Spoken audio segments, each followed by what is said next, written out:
Cousin marriage کی حقیقت، اسلام، science اور خاندانی نظام کا توازن۔ 1. تعارف اور اصل مسئلہ۔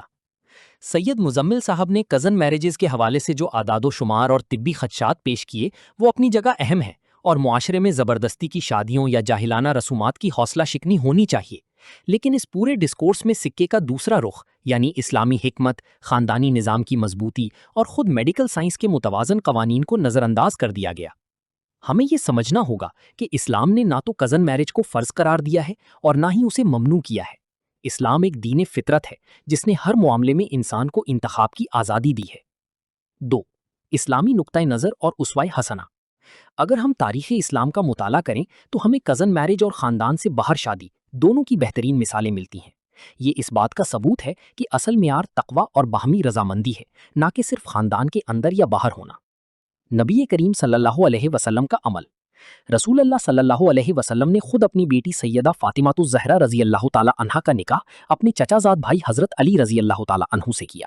اسی طرح آپ صلی اللہ علیہ وسلم نے خود حضرت زینب بنت جہش رضی اللہ تعالی عنہا سے نکاح کیا جو آپ صلی اللہ علیہ وسلم کی پھوپھی زاد بہن تھیں۔ خاندان سے باہر شادیاں۔ دوسری طرف رسول اللہ صلی اللہ علیہ وسلم نے خود خاندان سے باہر بھی متعدد شادیاں کیں، جیسے ام المومنین حضرت عائشہ، حضرت حفصہ، حضرت صفیہ وغیرہ۔ صحابہ اور تابعین کا طرز عمل۔ خلفائے راشدین اور صحابہ کرام کے ہاں دونوں طریقے رائج تھے۔ حضرت عمر فاروق کا وہ قول بالکل سچ ہے جہاں انہوں نے بنو سائب کو مشورہ دیا تھا کہ خاندان سے باہر شادیاں کرو تاکہ اولاد جسمانی طور پر کمزور نہ ہو، جو اس بات کی دلیل ہے کہ اسلام عقل اور مصلحت کو تسلیم کرتا ہے۔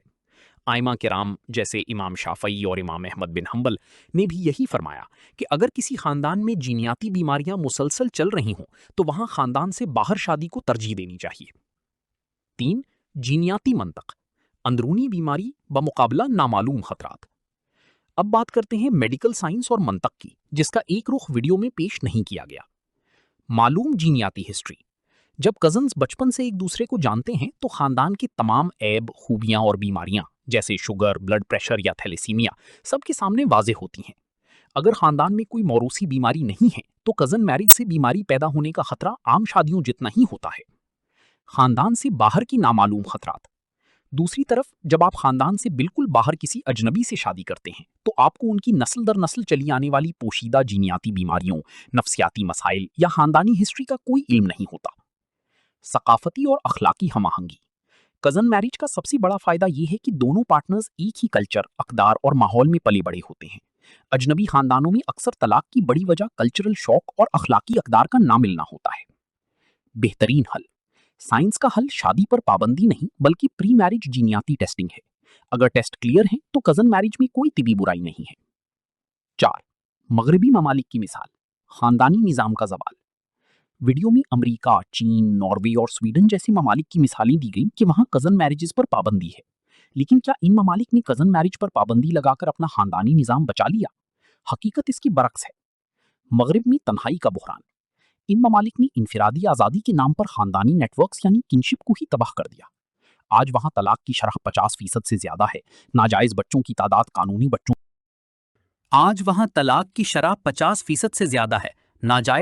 تعداد قانونی بچوں سے بڑھ رہی ہے اور اولڈ ایج ہومز یعنی کہ بڑھاپا گھر بھر چکے ہیں۔ سماجی تحفظ یعنی کہ سوشل کیپٹل کا خاتمہ۔ جاپان اور مغرب میں لوگ تنہائی کی وجہ سے ڈپریشن کا شکار ہو کر مر رہے ہیں کیونکہ ان کے پاس خاندان نامی کوئی سپورٹ سسٹم نہیں بچا۔ اسلامی برادری کی طاقت۔ اسلام میں صلہ رحمی یعنی کہ رشتہ داروں سے اچھا سلوک پر اتنا زور اسی لیے دیا گیا ہے تاکہ معاشرے میں ایک مضبوط سماجی تحفظ کا نیٹ ورک موجود رہے۔ جب انسان پر کوئی مشکل وقت آتا ہے تو کوئی سرکاری ادارہ نہیں بلکہ یہی چچا، ماما اور کزنز سب سے پہلے کھڑے ہوتے ہیں۔ 5. اختتام۔ حاصل کلام یہ ہے کہ کزن میرج نہ تو کوئی جرم ہے اور نہ ہی پسماندگی کی نشانی۔ یہ ایک خوبصورت اسلامی اور ثقافتی رعایت ہے، بشرطے کہ شادی دونوں لڑکا اور لڑکی کی باہمی رضامندی سے ہو۔ زبردستی کا اسلام میں کوئی تصور نہیں۔ اگر خاندان میں کوئی موروثی بیماری ہو تو شادی سے پہلے میڈیکل ٹیسٹ ضرور کروائے جائیں۔ مغرب کی اندھی تقلید میں اپنے مضبوط خاندانی نظام اور صلہ رحمی کی روایات کو تاریخ حقیقت کہہ کر رد کر دینا دانشوری نہیں بلکہ سطحی سوچ ہے۔ اسلام نے ہمیں جو توازن دیا ہے وہی سب سے بہترین اور صراط مستقیم ہے۔